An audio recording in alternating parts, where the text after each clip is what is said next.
जय माता दी, जय श्री राम, जय मां शीतला। भक्तों, मैं आपको एक जानकारी दे रहा हूं। मां शीतला की साधना चौकी, मां शीतला की साधना चौकी। क्योंकि बहुत से लोगों ने हमें कमेंट में लिखा है कि मां की साधना बता दो, मां की चौकी बता दो। तो भक्तों, मैंने मां शीतला दिगंबरा की सेवा, माता रानी की, मां शीतला की जो सेवा है वो बहुत ही सरल है, बहुत ही सरल है माता की सेवा। भक्तों, हमारे जो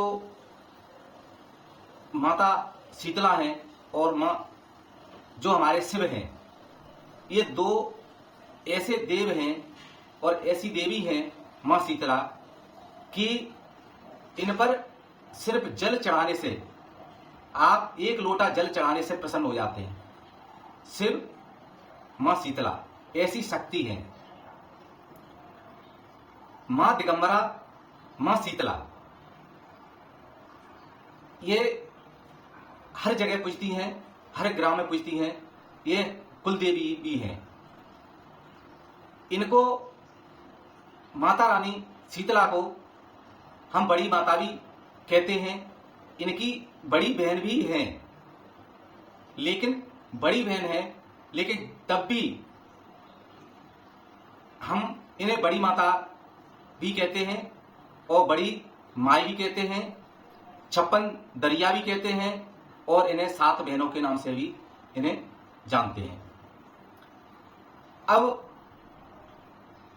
मैं आपको बता दूं, मां शीतला की कृपा जिस पर हो जाती है और माता रानी की जो कृपा चाहते हैं, और अगर माता की कृपा, अगर मां शीतला की कृपा अगर हो जाती है तो सहज में ही हमें जो इनके साथ जो चलते हैं देव, तो हमें सहज भी में ही इनकी कृपा हमें मिल जाती है।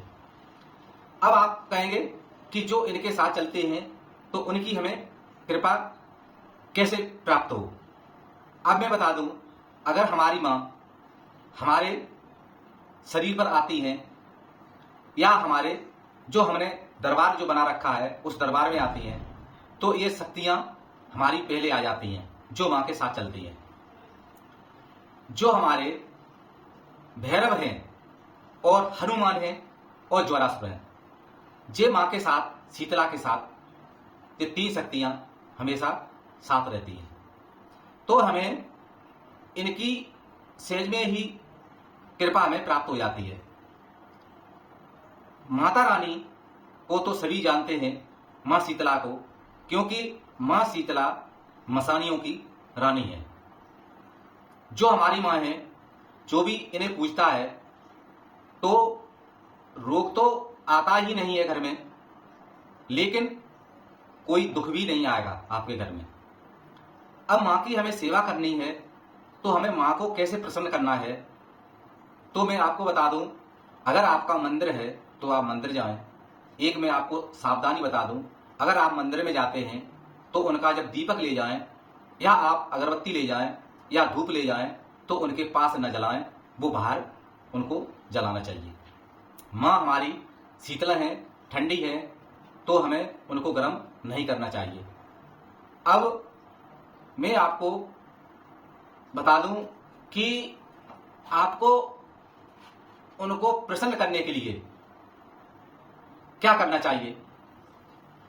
अब हम जैसे सुबह स्नान करेंगे, हमें जब सुबह स्नान करेंगे तो जो हमारे वस्त्र हैं, जैसे हम ज्यादा वस्त्र नहीं पहनना चाहिए, जो हमने वस्त्र जो लपेटेंगे वो हमारे थोड़े गीले होना चाहिए, जो हमारे बाल हैं भीगे होना चाहिए, और हमारा शरीर जो है भीगा हो, जो हम शरीर में जैसे पानी होता है शरीर में, वैसा हमारा शरीर होना चाहिए। और हम नीम पर, जो हमारा नीम होता है, वहां पर हम जाके 1 लोटा जल अर्पित हमें करना पड़ेगा। अब हमें उस लोटे में हमें क्या सामग्री डालनी है? हमें 2 लौंग डालनी है, उसमें थोड़ी हल्दी डालनी है, 1 हमें फूल डालना है और 2 बूंद सरसों की हमें डालनी है हमारे लोटे में। और हमें 7 अगरबत्ती ले जानी है। वो 7 अगरबत्ती हमें नीम के पेड़ के पास में लगानी है और हमें मंत्र पढ़ना है, ओम ह्रीम शीतलाय नमः, ओम ह्रीम शीतलाय नमः, ओम ह्रीम शीतलाय नमः। ये मंत्र हमें उच्चारण करना है जल चढ़ाते समय। और आपको कुछ नहीं करना, सिर्फ आपको प्रतिदिन हमें नीम पर ही लोटा अर्पित करना है। ये माता रानी को, मां शीतला को प्रसन्न करने के लिए, मां शीतला की शक्ति हमें पाने के लिए हमें इतना काम करना पड़ेगा। मां की भक्ति करें या न करें, नीम पर आप जल अर्पित करें, मां की कृपा आप पर अवश्य हो जाएगी।